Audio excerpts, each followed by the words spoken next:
ప్రభుని యేసుక్రీస్తు నామంలో మిమ్మల్ని అందరినీ ప్రేమతో ఆహ్వానిస్తూ ఉన్నాను. ఈరోజు వాక్య భాగం చదువుకుందాం.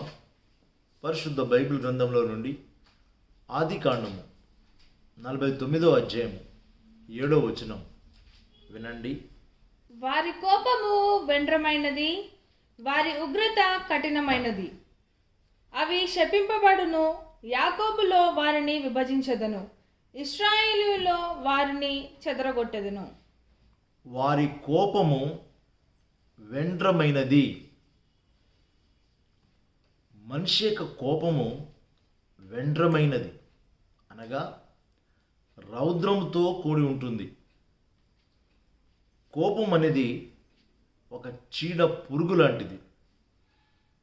భూమి మీద ఉన్న అనేకమైన చీడ పురుగులను చంపడానికి అనేక మందులు కనిపెడుతూనే ఉన్నారు.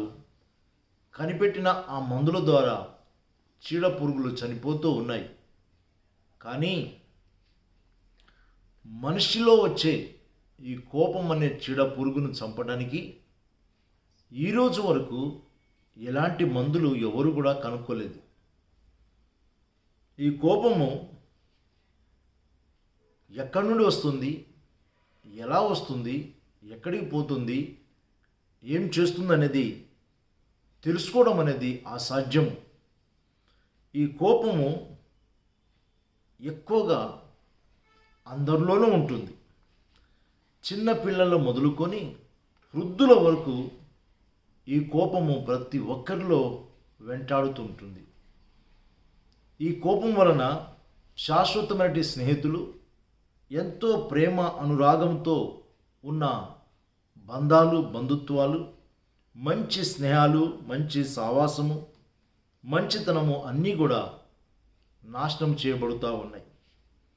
ఈ కోపం వలన అనేకుల యొక్క మంచితనము నాశనానికి దారి తీస్తూ ఉంది. ప్రియులారా, మీకు తెలుసో లేదో, స్కూల్లో చదువుతున్న ఒక విద్యార్థి తనకు వచ్చిన ఆ కోపం ద్వారా ఆ క్లాసులో ఉన్న 7గురిని చంపేశాడు. తెలుసా మీకు వార్త? ఈ వార్త యావత్ ప్రపంచము అనేక మందిని భయంక్రాంతులుగా చేసింది. యావత్ ప్రపంచమంతా వైరల్గా మారింది. కోపము మనిషిని ఎంత స్థితిలోనికి తీసుకుని వెళ్తుందో మీకు తెలుసా? కోపాన్ని మనము అణచగలమా? అదుపు చేయగలమా? కోపాన్ని కంట్రోల్లో ఉంచగలమా అని ప్రశ్నిస్తే జవాబు ఏమొస్తుందో తెలుసా? చాలా కష్టం. కోపము ఏ రూపంలో వస్తుందో, ఎలా వస్తుందో, ఎప్పుడు వస్తుందో అది ఎవరికీ తెలియకుండా ఆ ఎమోషన్ని కంట్రోల్ చేయడము చాలా కష్టం. కానీ ఈ కోపాన్ని సముదాయించుకోవడం, కంట్రోల్ చేయగలం. ఎలా అంటే, కోపము ప్రమాదకరమైన స్థితిలోకి వచ్చేసింది అనుకోండి, చాలా నష్టం ఉంది, చాలా కష్టం ఉంది, చాలా ప్రమాదం ఉంది. కాబట్టి కోపంలో ఉన్నవారు ఏం చేస్తారో తెలుసా? బాగా గట్టిగా దయ్యంలాగా అరుస్తూ ఉంటారు. అపవాది వారిని బాగా పట్టుకొని గసగస ఉరుకుతున్నట్టుగా, ఊపుతున్నట్టుగా కనిపిస్తూ ఉంటుంది. కాబట్టి ఈ కోపంలో ఏం చేయాలంటే, మంచి ఆలోచన వైపుకు మన మైండ్ని, మన తలంపులను మళ్లించాలి. మనము సముదాయించుకోవాలి. అందుకోసమే కోపం పడుతున్నప్పుడు పెద్దవారు అంటూ ఉంటారు, బాబు కొంచెం నెమ్మదిగా ఉండు అని సముదాయిస్తూ ఉంటారు. ఎందుకో తెలుసా? ఆ కోపము మనిషిని పశుప్రాయులుగా చేస్తుంది. మనిషి రాక్షసుడు అవుతాడు.